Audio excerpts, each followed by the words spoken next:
Welcome to Let Me Know How It Is, a pop culture podcast about TV, movies, comics, and all things geek. We're reacting to news coming out of San Diego Comic-Con, aka Comic-Con at Home, Year 2. I'm Zach Slater. I'm Frank Melman. This is Tommy Smithereen. And I'm Clifton. All right, so we're just going to jump right in. What were some cool stuff you guys saw? A cool thing I saw was Samurai Rabbit, the Usagi Chronicles. Yes. Okay. Netflix had announced a long time ago that they're going to be doing something with Stan Sakai, in which he was going to bring his creation, Usagi, to the have his own animated series. And I finally got a look and an understanding of what that series is going to be. I enjoyed it a lot, and I'm looking forward to them finally announcing a date on Netflix. Yeah, I watched this whole panel as well. So I watched this one too. Yep, so did I. Okay, good. All right, that's good.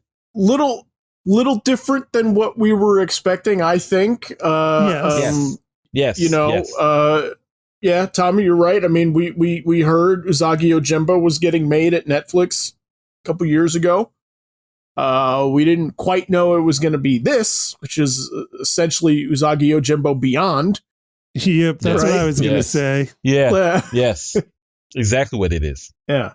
But I like the take because I guess it's them still paying homage without changing what Sakai made in the past, I guess. Yeah, from the sounds of the panels, it sounds like we'll be seeing the Usagi we know through flashbacks throughout the show. So they'll always be revisiting stories that one did in this while this descendant is on different adventures.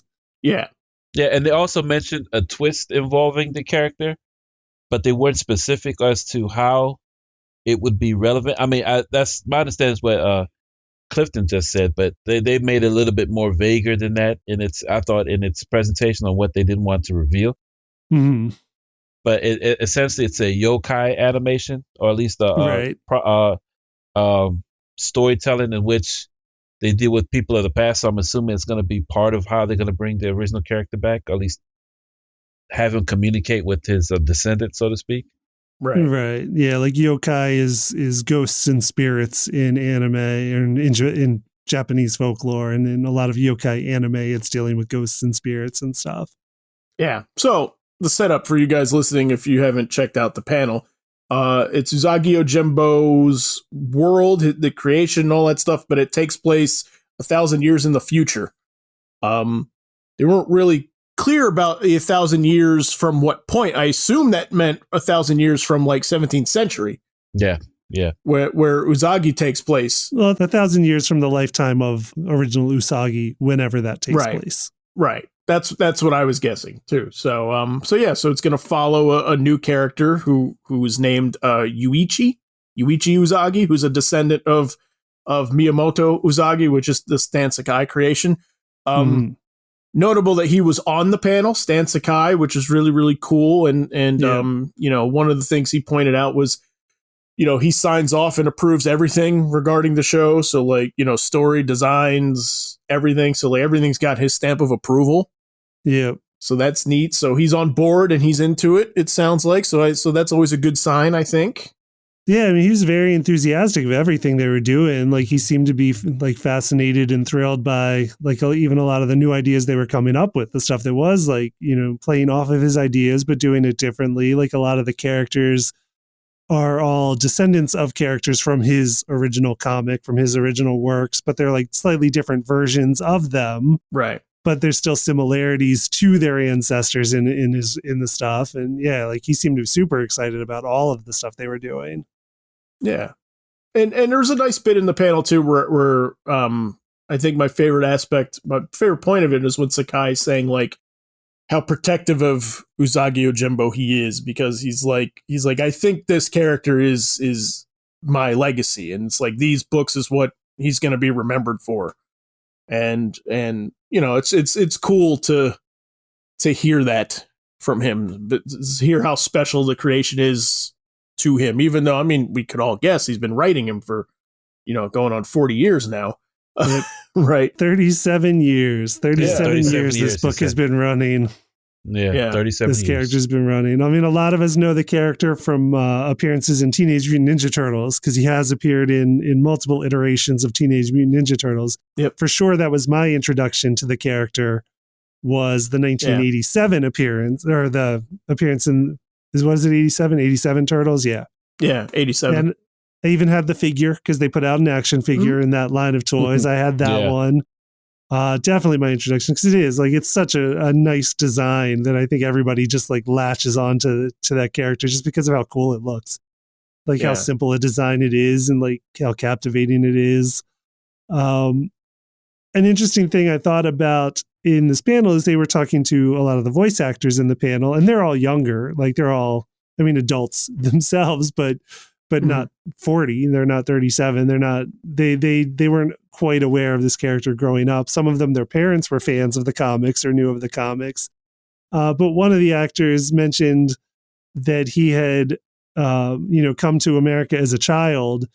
And when he did the casting, he just thought it looked cool. And then like he got more into it and realized he had read the books in his school library when he was a kid. So I just thought it was cool that it does, like, it's a book that's had a lot of influence on a lot of people for a long time. And it's nice to finally see it hit the screen. That's why we were kind of surprised it's taking the form of like Usagi Beyond, like we said. But anything that expands into a bigger audience is well deserved. It's such a great character and concept. Because there was no hint of that at any point in any of the trade releases or anything like that we had heard about the show. There was no mention of it being like a spin-off thing or like this new thing. Like we just thought they were doing the character.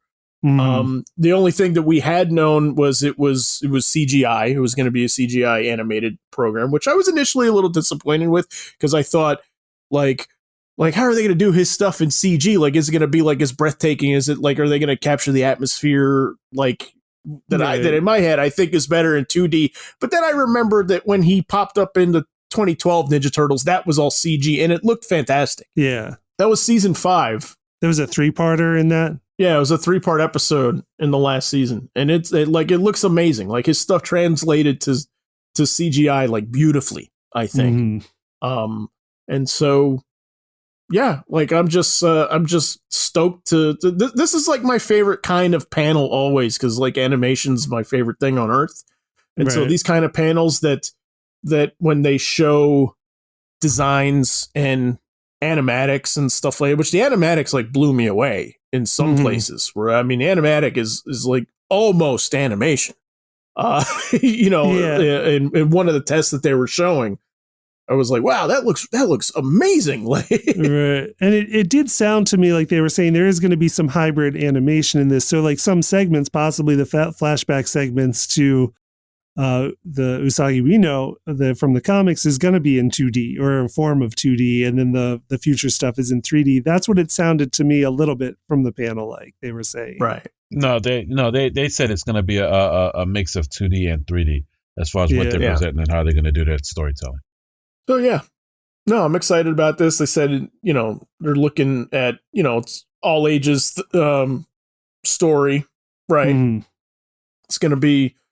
But at the same time, the characters are going to have depth and a journey that they're going on and stuff, and they're inspired a lot by like Hong Kong humor films. So like they were noting like Jackie Chan for stuff, which is I think is perfect. Yeah,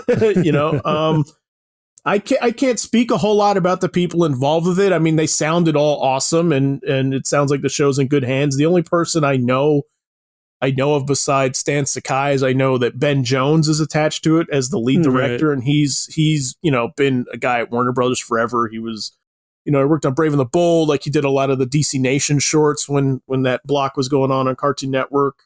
Right. Yeah. So he was the only like recognizable name for me. But in the production crew, it looks awesome. Yeah, I mean, one name that I think is worth noting is that the project was spearheaded by director James Wan.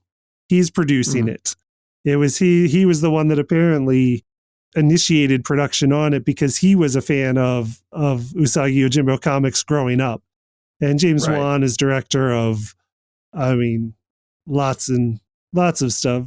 Directing and produced Saw, the Saw series, Aquaman. Yeah. So yeah, he's the one that initiated, just because of his own love for the character, got him to decide to make this project, get it going off the ground. Yeah. So, if you see the art throughout the panel, which they show a lot of stuff, it looks gorgeous. It looks absolutely beautiful.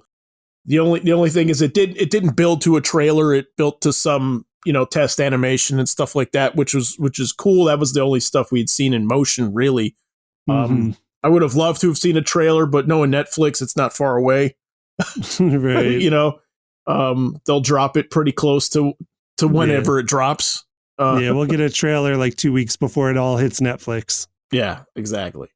So, no, that's a good one to start off with, Tommy. Yeah, I love that one. I thought that was a lot of fun. Yeah, I was excited to see that on the panel lineup, that we were going to be finally getting some information from that, because it had been announced several years ago, and then kind of a blackout on what it was going to be about and stuff. Yeah. Yeah. It was a nice surprise when it came on the list of panels that came up for San Diego. Yeah, very nice. So what else is out there? A lot of cool stuff came out this time around. I'll just throw one in because we don't have to waste a lot of time on it or spend a lot of time on it. But it was this one I saw on Twitter when I was just kind of looking at what came out of it. And so Mondo, who's started in the last couple of years doing action figures and stuff, right? Yeah, different collectibles. They're doing a Wolverine from X-Men the animated series. Yeah, I saw that. It has an exclusive. I saw that. It has a sad Wolverine head, and it's got the picture of Scott and Jean from the Morlocks episode where he's laying in bed and he's longingly looking at the and that just cracked me up. I'm that's awesome. That's so cool. And Frank was looking at this one. Oh, really? Yeah. Yeah. The best part of this was the packaging, is the fact that it's him laying in the bed as the box. Yep. Yeah, it's a cardboard box bed. It just comes with them. So if you're one of those people that don't open your figures, you can just leave it in the box, and he's sadly looking at the photo of the two of them longing. Yeah, it's mooning over him. Yeah, in the box forever. It's just like the meme. Yeah, it's the meme basically. So I thought that was cool too. But yeah, it's a very funny. Some of the packaging and stuff, some of the stuff like that is really inventive, and that's a good one for that one. Yeah. But to me, what hits me over the head with that is the picture, I guess, from the cartoon.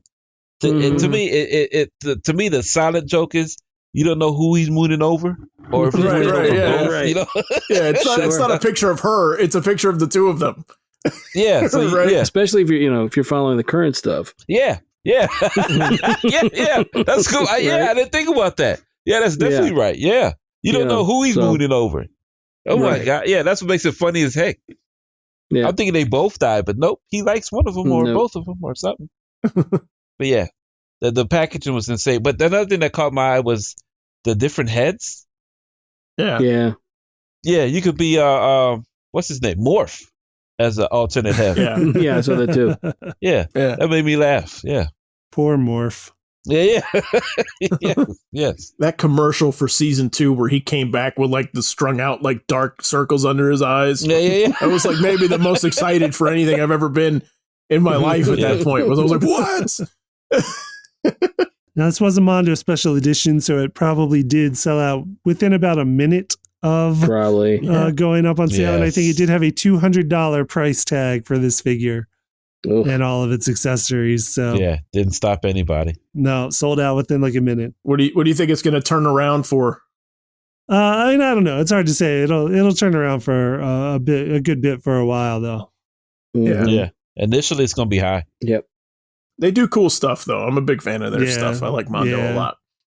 Yeah, they're always good quality. They're always innovative in the different tie-in products they come up with now. Because they started just as the posters and then went to LPs, to soundtrack LPs, and then figures, statues. They did an awesome Iron Giant statue with different accessories and stuff probably 6 years ago. It's so good if you ever see it. Yeah. I didn't know that. Mm-hmm. And of course we're doing Comic-Con stuff all at home and everything now, but the times that we've been out at San Diego and you go to the booth that they have out there, there's always a line. Always a line, because there's always dropping exclusive posters and stuff out throughout the day. Yeah. And they have different ones each day. Yeah. People literally live in front of their booth for the 4 days of San Diego. Like literally, that's all they do is just sit there waiting for a drop. I've seen it happen. Yeah. Yeah, you were talking to a guy, I remember one year where he was like, he was kind of like lamenting, like, I wish I could actually see like the rest of the con, but I'm just here for 4 days in front of this table. That's what he's done for years. So I could be first whenever like the new posters go on sale. Like, but that's a lot of San Diego too.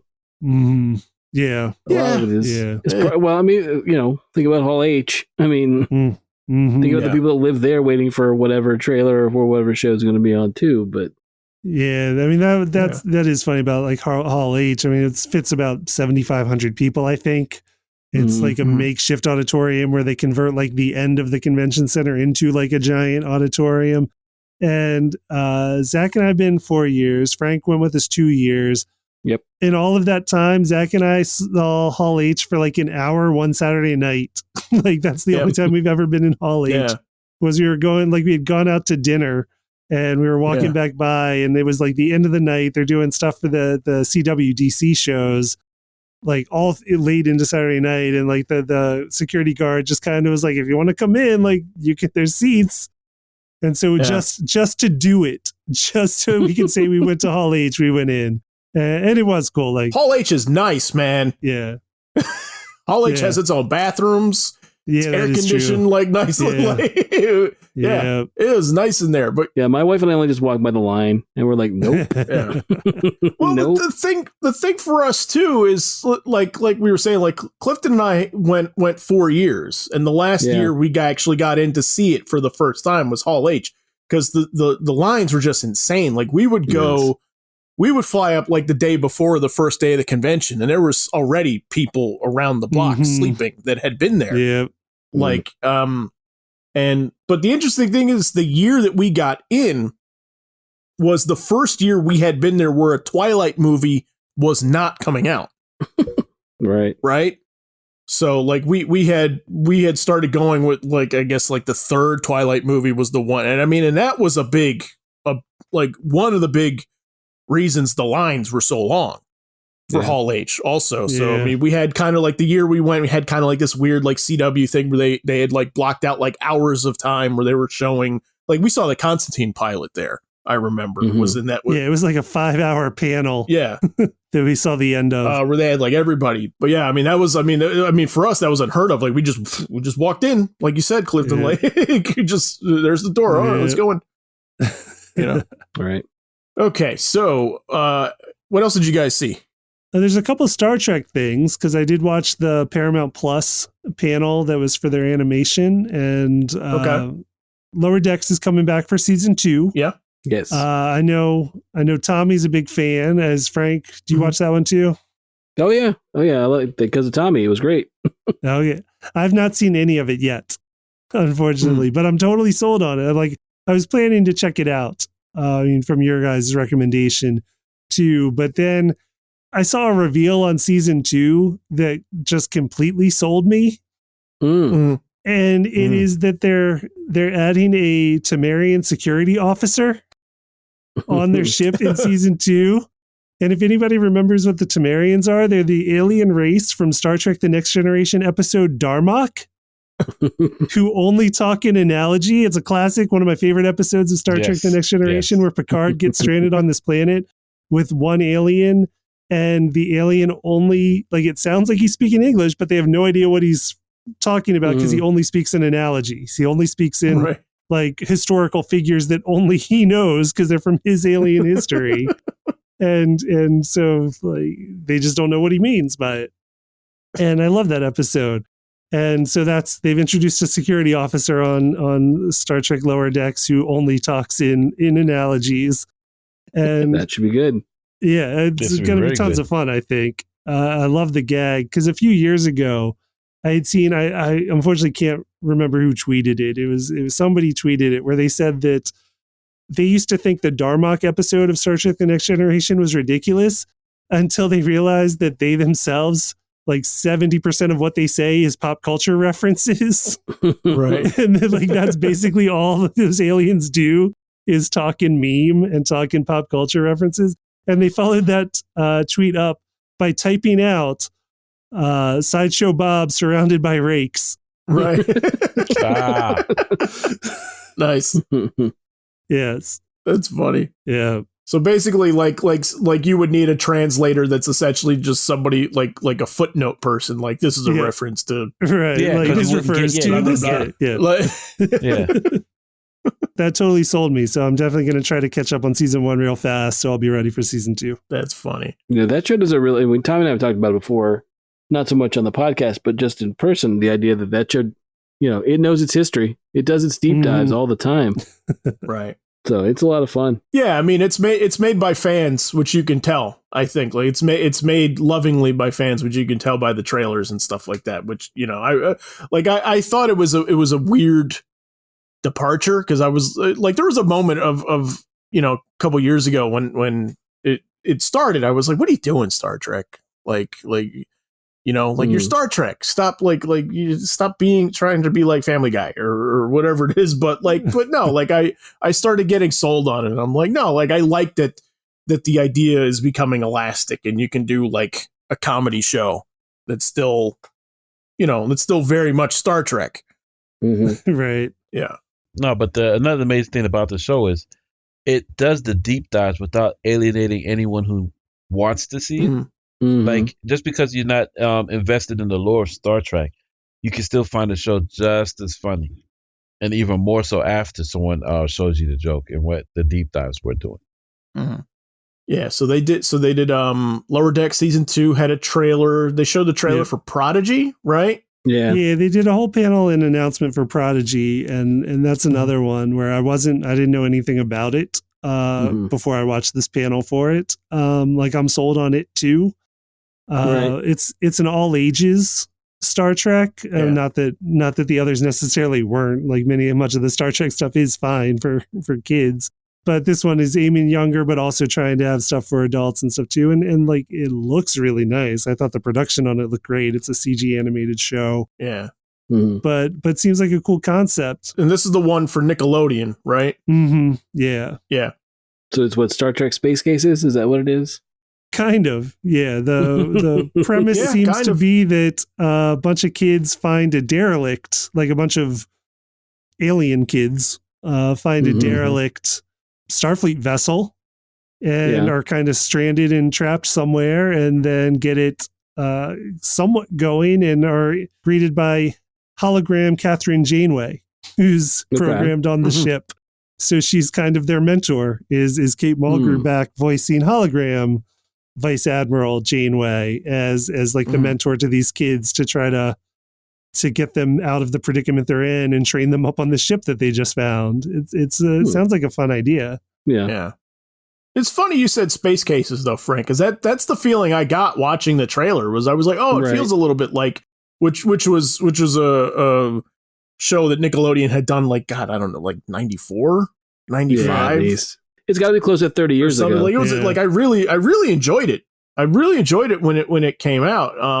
I remember it was I think it was a Peter David show. I think he was big on it. He was like one of the big creative forces behind it, and like Jewel State was on it in the first season and stuff like that. Like it had the Black Ranger from Power Rangers, who was my favorite. Like and so like I thought it was neat that he was on the show too and like doing something up. But I really love that show, and yeah, it had an echo of that to me where I'm like, oh, it's neat, like yeah. Whether or not it's intentional, I don't know, but right. And I said kids, but they're not all kid characters. There's one standout character that's like a giant rock monster named Rock Talk.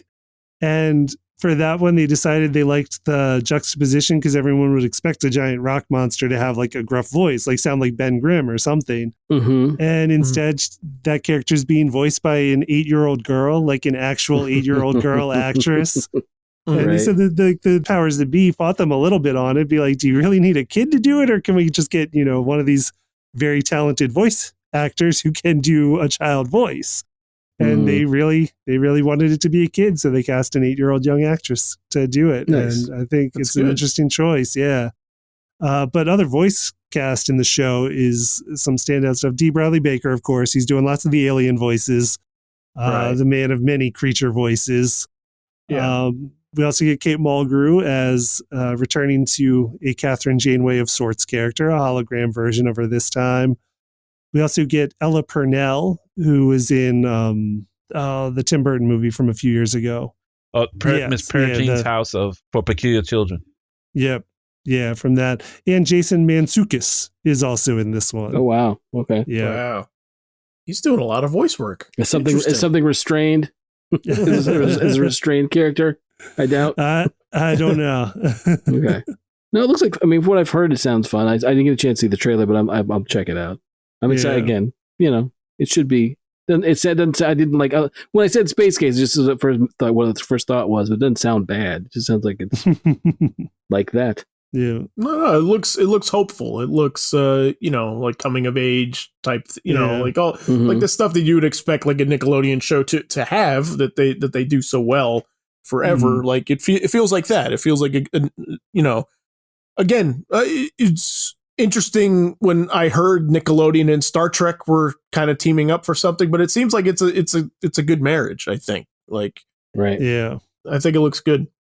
Now, I did forget Ella Purnell was most recently in Army of the Dead on Netflix. Yeah. I think they also mentioned too during the panel that they wanted to make a effort to say this is the first Star Trek show where it takes place from the aliens' perspective. So you get to see the Starfleet through different eyes and what they're going through and how I guess the galaxy might perceive Starfleet as opposed to how Starfleet, sees the galaxy. Right. Right. Like these aren't Starfleet officers doing this stuff. They're just people that kind of stumbled into it. Yeah, I think it sounds fun. I find it interesting which time period they're dealing with, because in Star Trek nowadays you don't know what time period they're dealing with. Whether it's Pike, Kirk, Picard, or Discovery. It's like 4 different time periods are going on in the Star Trek universe simultaneously, creating history, I guess. Yep. Yeah. Clifton, you had mentioned Sideshow Bob from that tweet. Right. I'm intrigued for the first time in a long while by something the Simpsons has got going on for next season that they were talking about, like in their panel. Okay. Ooh, you heard their panel? I was a fanatical Simpsons fan for like the first 9 years or so, but I've been away for a while. Like, right. I've been away 20 years at this point. But, when my interest wavered, I stuck around for like still the Treehouse of Horror episodes and stuff like that. And even that kind of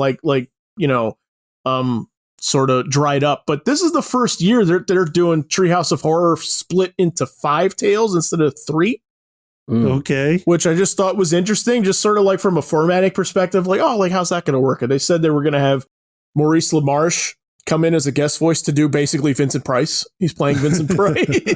He's quite good at that. Which is just a funny callback to what we were talking about. We were talking about Scooby-Doo a couple episodes back. So that was fun, but they're doing also like they have this season, they're doing like their first full musical episode. Right. Which there's been song numbers and, going back forever. But this is like the first one that's going to be like a Broadway kind of show where like back to back song. And the interesting casting note here is Kristen Bell is going to be Marge's singing voice. Right. That's not interesting. That's not interesting at all. But So she's quite a good singer then, I guess. Yeah. Extremely so. Mm-hmm. And they said that they're also doing like a 2-part like crime epic. They said that it's going to be called like A Serious Flanders. And they said that they're going to be homaging like a lot of the great like streaming TV and stuff like that. And the show that they focused on, that they went out of their way to say like we are doing kind of a homage to Fargo here. Okay. Right. Okay. And so, which is a show like I've been trying to get around to watching for like 4 years now. And Frank, you'll love this. And Timothy Olyphant is going to be like a guest voice for that episode. Okay. Yeah. I like some Tim Olyphant. So I thought I'm like, wow, this like, I guess I'm watching Simpsons this season, whatever, season 38 or whatever it is now. But it's funny that the stuff that you mentioned, it just screams Disney's fingerprints. Mm-hmm. Yeah. Just like the all music episode screams of Hamilton, the callback to a murder mystery screams of basically a throwback to Who Shot Mr. Burns. Right. Mhm. That's immediately what I thought too, Tommy. Yeah, yeah, and then the episode where they break it down to 5 segments is reminiscent of the episode they did with Springfield, where each character had their like bits or 2 bits of it. Right. Yeah. Does that make sense? Yeah, but Mhm. it's I remember just that like episode. it's yeah, it's to me it's Disney screening. How can we bring people to want to see the Simpsons more like they used to bring back people of your audience, because Could those be. 20 years weren't It's working for all me. bad. Yeah, those 20 years weren't all bad. It was just a way different tone in the showrunner when the show was introduced. Meaning, I didn't hate it, but I didn't think it was good as what it used to be. You know. Right. Mhm. So yeah, so it just screams Disney's trying to make you want to go to a theme park attraction of The Simpsons or something. I don't. Yeah, could be. Yeah. If they're doing an homage to like crime stuff or shows along the lines, and it's Ned Flanders centered, why isn't Breaking Ned? Like, I don't understand why it's No, that'd be great. But yeah, something along those lines, because I think that writes itself. Right. But, Oh, no, no, it's, I mean, definitely. that sounds cool. I mean, I'm a huge Tim Oliphant mark. I probably end up seeing it. But I remember there were long times where you'd give me the shade or the side eye about the fact that I was still watching Simpsons, because I watched Simpsons for a lot longer than you did, Zach. Yeah. But I haven't watched it in years. I just stopped altogether because it was kind of like, remember the Simpsons were great, and it hadn't been great for a really long time. The last Simpsons thing I watched was the thing that they did for that's recently, with the thing that they did for Loki. Oh, really? That little tie-in. On Disney Plus. Yeah. Mm-hmm. Yeah, well, that was the last thing. That was the first Simpsons thing I'd watched in forever. Other than, I think, when they did the Rick and Morty opener, which was pretty good. Yeah, that's what I was gonna say. Like the last thing I probably honestly saw was like when the Banksy did like the opener thing. Yeah. You know, God, however long ago that was. I mean, that, right, that exactly. was So yeah. I hadn't seen that. I hadn't seen that. You know, other than like I think a couch gag here and there, like I said, some of those openers, I have not watched The Simpsons in forever. So. Oh wow. Yeah. Okay. So yeah, I would check it out. Yeah. So I have one. Okay. All right. So earlier in the week, it had broke the story about some of the stuff that DC, the comics side, was doing. Okay. And I guess they had their horror panel. I don't know if they had it Saturday, or if they had it on Friday. But they're doing a couple books that sounded like they should be fun. One is James Tinney and Otto Schmidt are teaming up for a book called DC versus Vampires. Okay. Which is basically the DC universe or DC proper trying to fight off a planetary invasion of vampires. Whether that's, I don't know, a planet wide, I guess. I don't know if they're from outer space vampires, but space vampires. just the cover alone sold me. And it's just, Oliver Queen with 2 arrows and Batman with a stake trying to fight off a horde of vampires. Okay. Which I have not heard about this. That sounds cool. I like both of them. Yeah, possibly it's only space vampires. Yeah, because they did earlier. They did this. They did Deceased, which was the kind of like their Marvel versus Zombies. Yeah, which was fun and creepy. A lot of characters you thought might have made it longer, or might have survived, or might have been in for the long haul, got wiped out early. So I don't want to spoil the book for you. It's fun. But there's that one, which I think should be cool, and then the other one that is kind of at least intriguing. I don't know exactly what it's going to work or how it's going to be played. Is they're doing a book called Task Force Z. Okay. Yeah, I heard about this too. Yeah. Which isn't it's an ongoing book. Who's doing it? Do you know? Let me see. Matthew Rosenberg with art by Eddie Barrows, Eber Ferreira, and Adriana Lucas. Okay. I guess the premise is, it says the basic idea behind Task Force for Task Force Z is basically Suicide Squad, but with undead characters backing up Jason Todd. Like Jason Todd's the main character. Yeah. A character that's been dead. Right. And is no longer. Dead leading it, yeah. So he's leading undead people? Yes. A not dead character leading undead people. Yes. So again, it's one of the things where Ghost Robot. It's ongoing. Yes, exactly. Ghost Robot. It's an ongoing thing, but I don't know if it's set in the proper, like the DC universe proper, because some of the characters that are zombified I'll give you a short list. Let me see. Arkham Knight, Man-Bat, Bane, Mr. Bloom, a character I don't know, called Sundowner. And from the cover, I guess, I don't know if it looks that's Sundowner or not, but I guess that's Sundowner because it sort of looks like Katana, but I guess it's Sundowner. Okay. So yeah. So basically, it's Jason Todd, the dead, leading the undead or zombified characters, which could be a lot of fun. Interesting. Yes.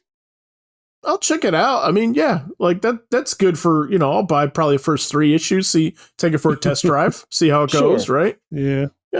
Yeah. But yeah, it was, like I said, it just sounded like they were going to do some, I always like when a creator's excited about something or, has a story. Yeah. Long 12 issues, it's not a big deal. That's 2 trades. I could do that. Right. Or 1 trade. The ongoing, you said, with the ongoing, I'll check out the ongoing and see what happens. I just don't know. So. No, it sounds good. I'm happy somebody came to the table with some comic book stuff because I was like desperately searching for some comic news, and it like there was not a lot of it, at least from my vantage point of what was coming out this weekend. So I'm glad that there was something. No, there was that. There was Batman Fear State. Yeah, and that's the next big thing. Yeah, and X-Men. I watched X-Men and listened to half of Fear State, but X-Men, I want to see what happens. And depending on how far you in the current storyline is how in depth I can talk about it. That's how they set it up as. Yeah, they did a lot in the last one. What's the thing coming up for it? They're doing like Inferno again or something? Yes, but in a different way. And they have the trial of Magneto. Yes, in a different way. Okay. And it sparked from an incident that they did in the Hellfire Gala. Yeah. Dependent. I don't know. Did any of you hear how that ended? No, I've not yet. No, I have. But man, I am so excited for the Hellfire Gala to be traded. I don't know why I so want to check this story out. Like this is one of the things about X-Men in the last few years that I'm just like, man, this sounds so cool, and it's like it just sounds so different. Yeah, it is. Okay, yeah, yeah. But the only thing that it sparked me was because at one point I was a little what's the word for it? Disappointed in how it was progressing, but they explained as to how the stories are, and it made me look at it differently. And I never really noticed it, but the early stories that I grew up on, they're really sad. Like the X-Men go from one extreme sad to the next, and they don't get any type of recognition. I mean, they go through some heartbreaking stuff that the Avengers even don't go through at some points. This is their way of aggrandizing who they are and pushing forward the concept of mutants. Does that make sense? Like you people can't be this powerful and this sad all at the same time. It's at one point you're gonna have, it's just gonna have to get better, or at least push past the people who are inhibiting them while still having to protect the world at the same time. And it makes some grand pushes towards that in this current storyline. That's it. No, but that's it. It just made me look at it from a different perspective because they had 5 of the current writers. I'm trying to get like a reading on your excitement for it. So you're excited to check it out? Less excited because of what's the deal? I'm excited because it's reaching its end game without abolishing what is created. Okay. And that's what I was waiting on. And it makes sense as to what Hickman was trying to accomplish. But I get it. To me, I was looking at a story, not a different outlook on how the characters are portrayed. Does that make sense? Like they can't you can't tell me they're the new wave of people and they're just a ragtag team of individuals who never get it. It's like a continuous story of the losers, if that makes any sense, Yeah.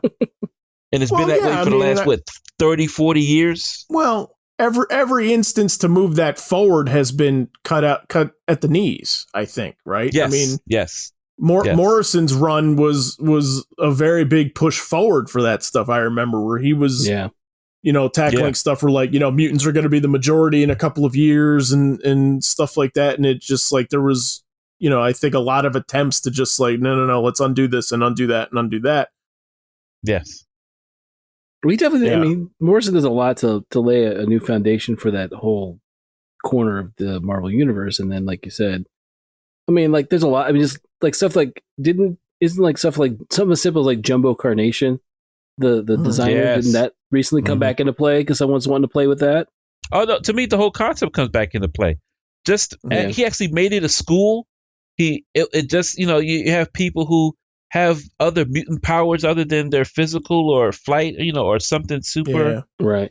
great. He opened it. It seemed for a while the stuff that stuck out of his run were like his take on Emma, Mhm. which stuck around, and her having a relationship with Scott, which was, great, awesome stuff. And who was the kid at the center of Riot at Xavier's? Who was Quentin Quire. Quentin? Yeah, Quentin Quire. And like and he had some staying power. I saw where like he would Yeah. creep up after a couple of years, like people were using him, and he was Right. popping up into Yeah. some books and stuff like that. And the Stepford Cuckoos. Oh yeah, Yeah. that too. But Quentin Quire, I think Jason Aaron used Quentin Quire quite a bit, I believe. Okay. in Yeah, these he run. does. He definitely does. But what I was going to say, Tommy, that I'm excited for Inferno is the fact that Hickman says, a lot of it goes back to like the miniseries Houses of X or Powers of X, all the way back there. I mean, if you read those and then read some of the stuff since then, it definitely is going to play into that. And the other idea is, it's not going to be easy to root for everybody, which I think is always, yeah, especially with what he they've said set that. up. The idea that just because the X-Men or the mutants that we know and love are the ones in the marquee in the book doesn't mean they're right, which I think is always an interesting position to put those characters in, or any characters in, really, just because it's a challenge, especially with what they've set up, what Hickman set up in these books. The idea that there are people in charge, but that doesn't mean they know everything, or they know that. One other thing I love about it is the fact that even if what they've set up is supposed to be sort of a mutant utopia, they seem to be falling into the same stuff they always fall into. Mm-hmm. So, was there any other comic news that came out about at San Diego this year? They did. What's his name? That writes Batman. I can't think of the guy's name. He's also doing the unauthorized history of the DC universe. Ridley. Oh, John Ridley. Yeah. A lot of stuff he's developing in the next few months concerning Batman that make ripples throughout the DC universe. He wasn't specific because he wasn't on board the panel, so he had a quick 5-minute video, being excited because I guess he said he was on location with this movie, or with a movie for that matter. Mm-hmm. So things are coming up in Batman that are going to shake up. I'll tell you what's cool about that is he doesn't just seem like he's doing a guest writer thing. Like, it seems like he's there, and he's doing some stuff that's kind of shaping the universe now, which I think is neat. So often, you get guys from Hollywood that kind of come on board for like a miniseries and that's it, and his name just keeps coming up at DC, which for me, as a fan of his work, that excites me. I'm super excited to check out whatever he's doing, give him more stuff, I say. Yeah. But now, other than that, I don't know of any too many comic book information that they gave out. But one panel that I saw through was Jellystone. Did anyone see that one? Okay. I did. And I wasn't familiar with the show yet, but it is on HBO currently, I think. HBO Max perfect. currently. I was going to ask for something from left field. Okay, Tommy, perfect. Thank you. We're in sync. Okay, go. What do you got? Okay. It's a new animation coming out of for HBO Max, in which I don't know if you guys are familiar with C.H. Greenblatt. Do you know that as a cartoon creator? Mm-mm. He did Chowder, some of SpongeBob SquarePants, like in the early seasons. But to make a long story short, HBO came to him, or Cartoon Network specifically, wanted him to do a new Hanna-Barbera cartoon, in which, in his art style, he has created a large majority of the Hanna-Barbera universe and put them all together in a town called Jellystone.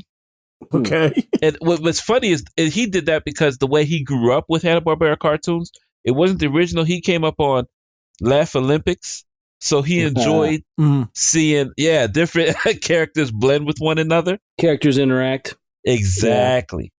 But he said his characters this time are a little bit more contemporary, but they're staying true to the essence of the character, right? And it's built of 7 main groups, even though it's like Hanna-Barbera here and now type of deal. It's going to be one group which deals with Augie. The center's going to be Augie Daddy, and instead of his son, it's a daughter. Okay. Right. Okay. It's a Augie Doggy, and Doggy Daddy. Yeah, Okay. Augie Doggy, Doggy Daddy, and Augie Doggy is a girl. Yes. Yes. Yogi, Cindy, and Boo Boo are doctors. Yes. Yep. Top Cat and his whole crew are in it. Tomcat? But he didn't. You got me. But he Tommy, didn't you say, got me. But he didn't say what they'll be doing. He just said they're in it. Don't care. Huckleberry. Don't care. Okay. I'm in. Huckleberry Hound is the mayor. Okay. Okay. Snagglepuss? He ain't say anything about Snagglepuss yet. He said, Okay. but Jabberjaw and Magilla Gorilla are gonna be like buddying up with one another. But Jabberjaw is gonna be a girl, and he's gonna try and play it like I Love Lucy a bit. but here's the funny one. This what got me. We're gonna have Quick Draw McGraw in it, but the majority of the time he's gonna be El Kabong, but Batman like. Yeah, He's like a vigilante of Jellystone. Yeah. Yes. And then, but the same token, what's weird is when he got to talking more, he stated that he didn't want to just stop with the animal characters. Like we'll see Space Ghost on there, we'll see Funky Phantom on there, we'll see Johnny Quest, and he showed the Johnny Quest like bowling alley, like him and Haji running, and they're older. That's gonna be there. Oh my God. Like adults running a bowling alley. Yes. You cannot see how much I'm smiling right now.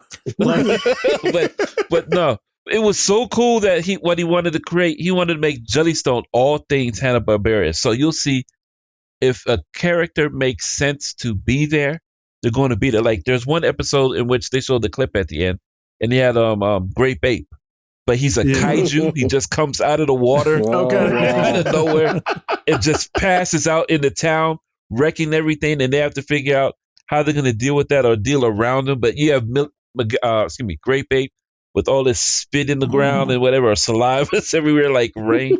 So what you're telling me is that in this town of Jellystone, where Huckleberry Hound is the mayor, that if Dr. Quest creates time travel, we can get the Flintstones and the Jetsons worked in also.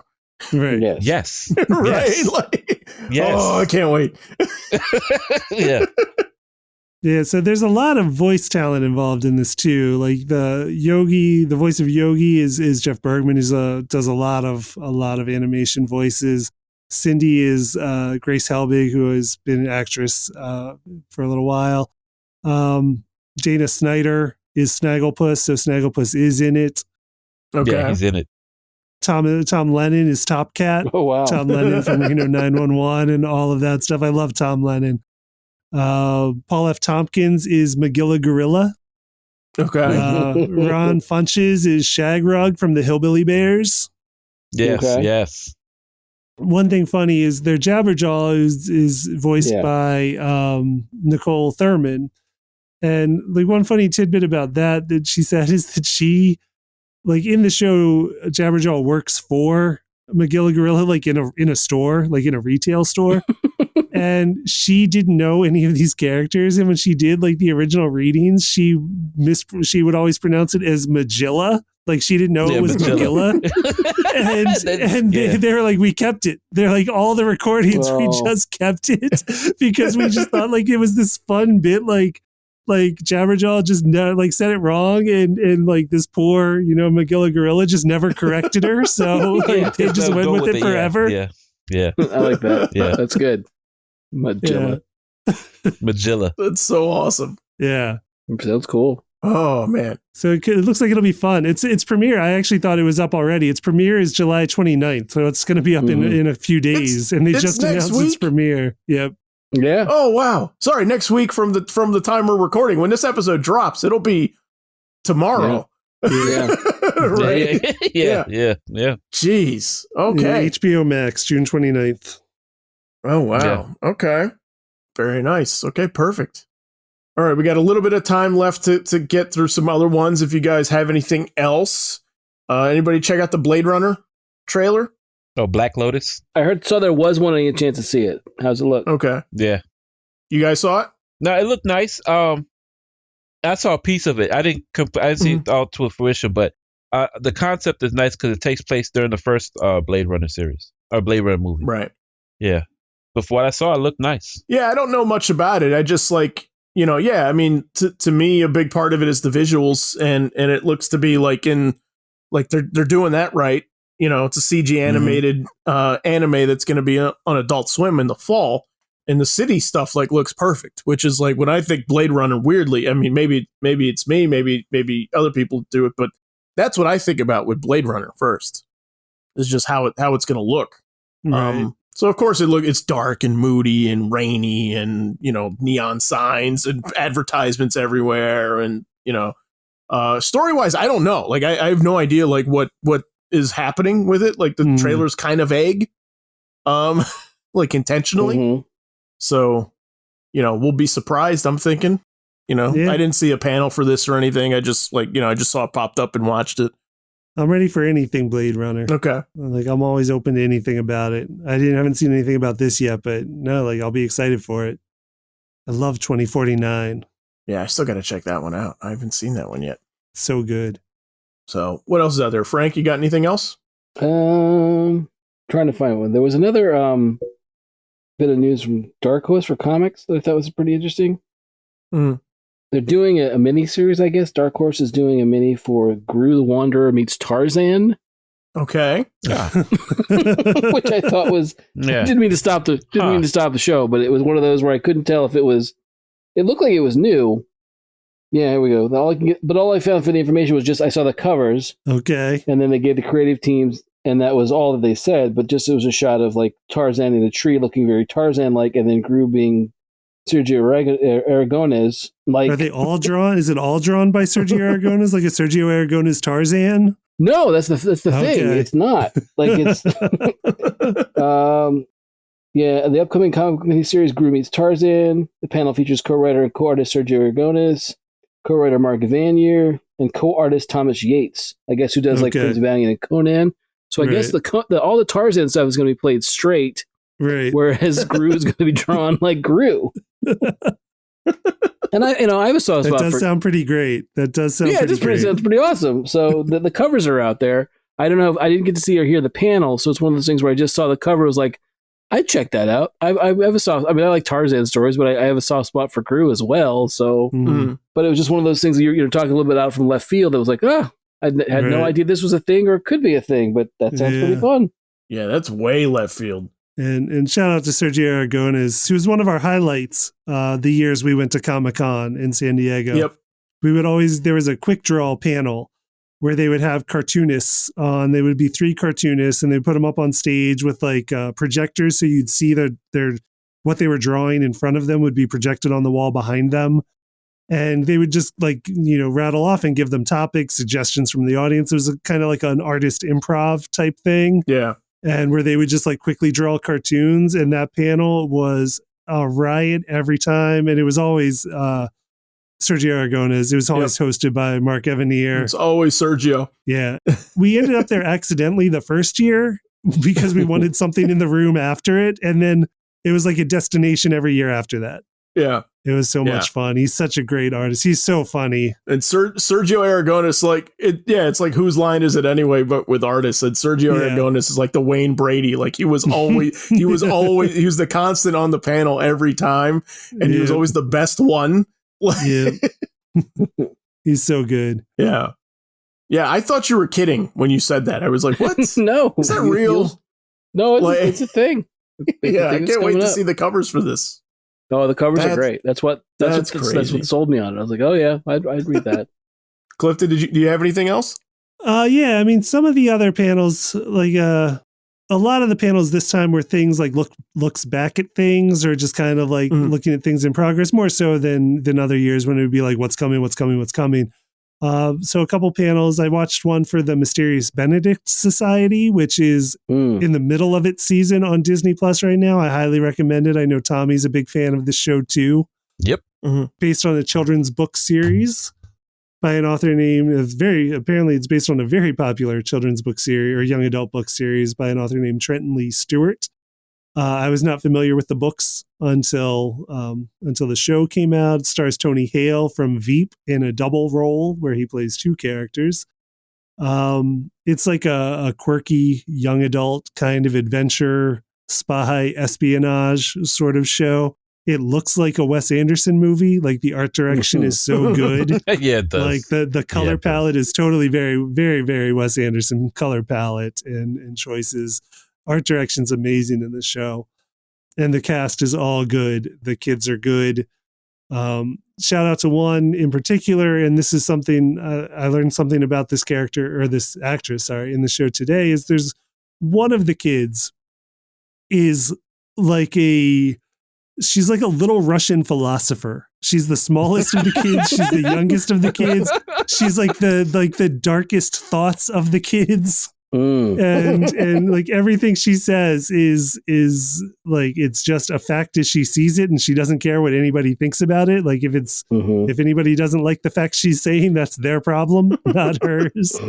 And I mean, there's in the most recent episode they get part of a message that has something to do about a farm, and they're like brainstorming like what types of farms there are, and the one she suggests is organ farms, and this is a tiny little girl, and like she has a Russian accent, and like the show is so quirky, and the show is so diverse to begin with. Like there's a character that's supposed in the books as well from Zambia, so it's like multicultural, it's multi-ethnic casting, multi-ethnic writing.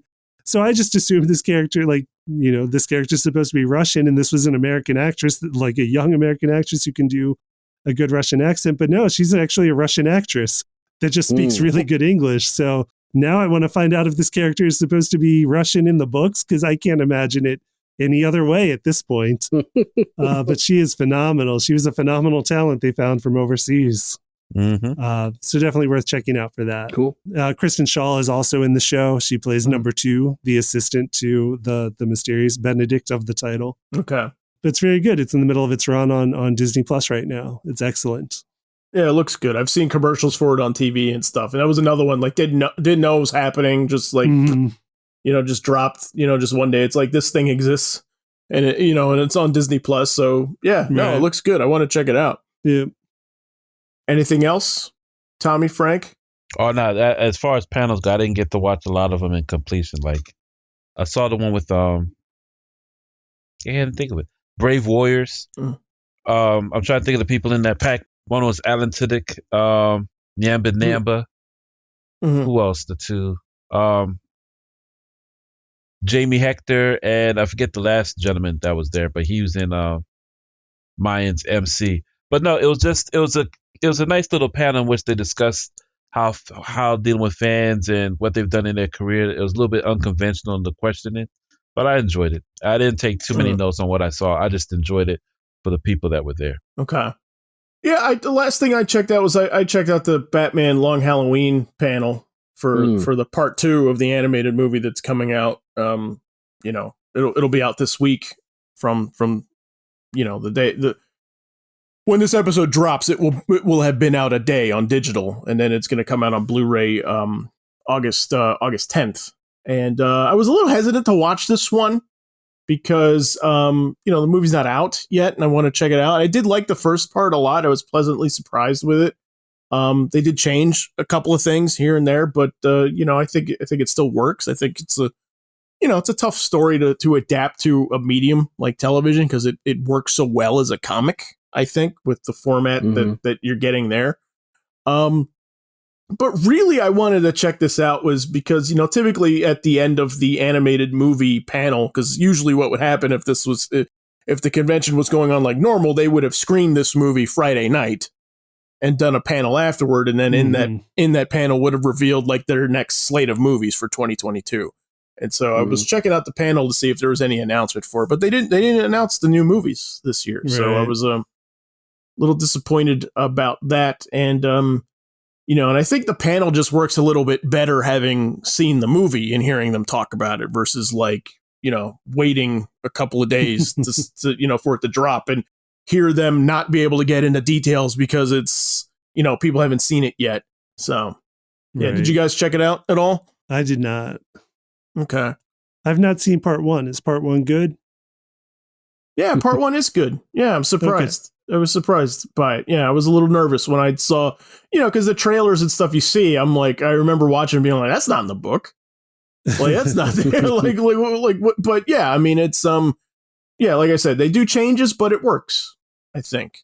But yeah, no announcements for the new ones. We do know that Injustice is going to be the one following Long Halloween Part 2, which that I think is going to be this fall, but we don't have anything in stock in announced yet for 2022. Right. My predictions are, this is not an announcement. These are just being a big fan of this stuff and just sort of getting a sense of what they're going to do is, it would not surprise me if we get a DC versus Mortal Kombat animated right. soon. Right. Because they've done now 2 of the Mortal Kombat animated movies and and live action. Yeah. It's a property they want to push. So it wouldn't surprise me if we get that there. I think, they're pushing this new style of movies with, started with Man of Tomorrow and JSA and Long Halloween all look the same style. So the Superman movies are all kind of, tough to figure out what they're going to do next. But we just got 2 Batman movies. So I think the new one is going to be like a Superman meets the Justice League type story. I think that seems the next natural progression now is we'll get that. And, and I think at this point, unless they do Dark Victory for Batman, a sequel to Long Halloween, I got it. Like Red Rain seems like the big Batman story left to do. Yeah. Right. I could see that. Unless they do Zero Year, which part of me thinks that they are itching to do some of the Snyder and Capullo stuff, but again, not announced, just me, kind of just thinking about it. But yeah, the funny part for me, nobody else is going to care about this, but I'll say it anyway. Is the Jensen Ackles was on the panel who's voicing Batman in this, and the moderator made a joke about the fact he was in a black t-shirt.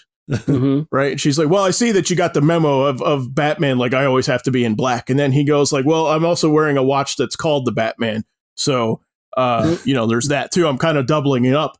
And me just being a watch guy, like, I know he's wearing a Rolex GMT Master 2 that's called the Batman. So that's the thing that they do. Like, they give nicknames to the color of the bezel, and the bezel on this watch is black and blue on both sides, and it's a nice watch. It's a super, super nice watch. But you do not have this watch, right? You do not personally own this watch. I wish I could afford this watch. Maybe sell your house. Tough to say. Possibly out of production at this point. Also, screw it. Well, I'll put a picture of the watch up in our notes section if you guys want to check it out. He did change the strap on it. It usually comes on a metal bracelet, but he was on a black strap, which I couldn't tell if it was fabric or rubber. But yeah, like I said, nobody cares about this stuff other than me. But I just had a watch geek moment watching that panel. So yeah. All right, so we're going to start wrapping up. We're going to wrap up with what panel has us most excited coming out of San Diego Comic-Con. But first, if you like the show, you can check out all of our episodes on YouTube at letmeknowhowitis.com. Just please, however you find us, don't forget to like, subscribe, and leave us a review. And finally, if you have any ideas for topics, send them our way on Twitter or in the comments. Our Twitter handle is our show's initials, LMKHII. All right. Tommy, you kick this off, so I'm going to ask you to start off cool down. So what are you most excited for? The things I'm most excited for is weird because they got the least amount of information. And one was Jordan Peele's announcement of his next movie. Okay. The irony of that is I haven't seen Us or Get Out. Okay. Mhm. I just enjoy the concepts of them. So You just like that he's out there working. yeah, and he's trying to see what make people crazy. But anyway, Yeah. the only thing he announced is coming July 22nd next year with Mhm. Daniel Kaluuya, Keke Palmer, and Stephen Yeun. Okay.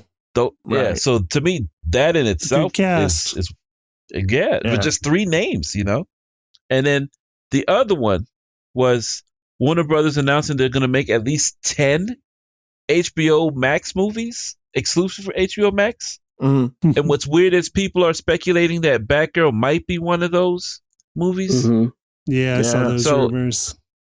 Yeah. So if that's the case, I hope they're able to revisit some of their missteps and what they shouldn't create. And since they're Right. pushing for new content, it makes me hopeful for other franchises that might see new light as a result of their need to create new content, like all the other streaming stations. So I was excited about that.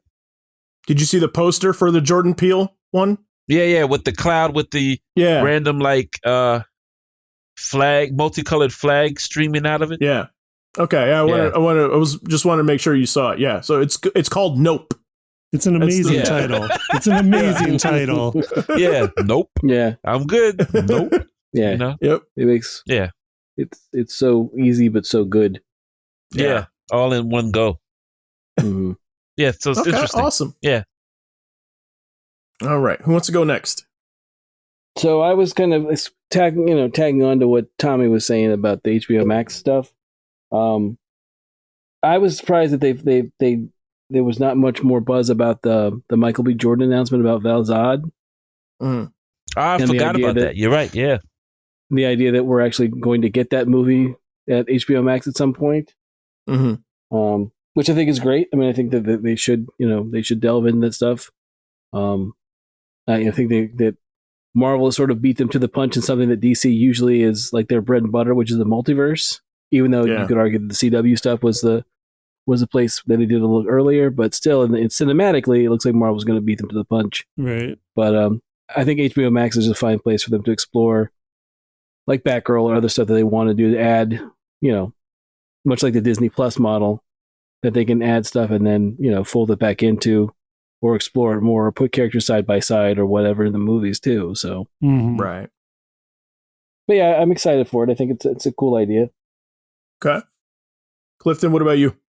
One of the panels I watched that I liked a lot was for Dragon Prince. But last year, where there was like a news smashing panel for Dragon Prince, where they announced after production had gone dark in the show after season 3, and they didn't know if they would be turning the lights back on at all. Last year, San Diego, they announced they got renewed for seasons 4, 5, 6, and 7.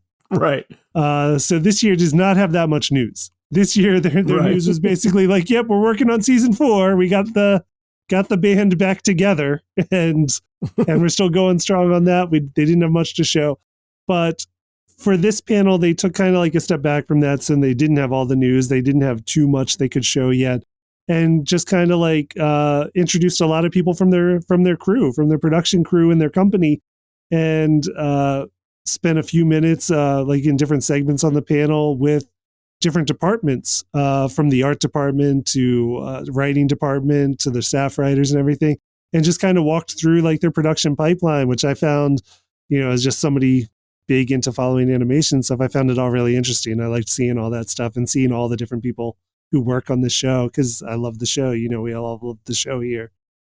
We recommend it all the time. Mhm. Yep. First 3 seasons up on Netflix. Awesome. Okay.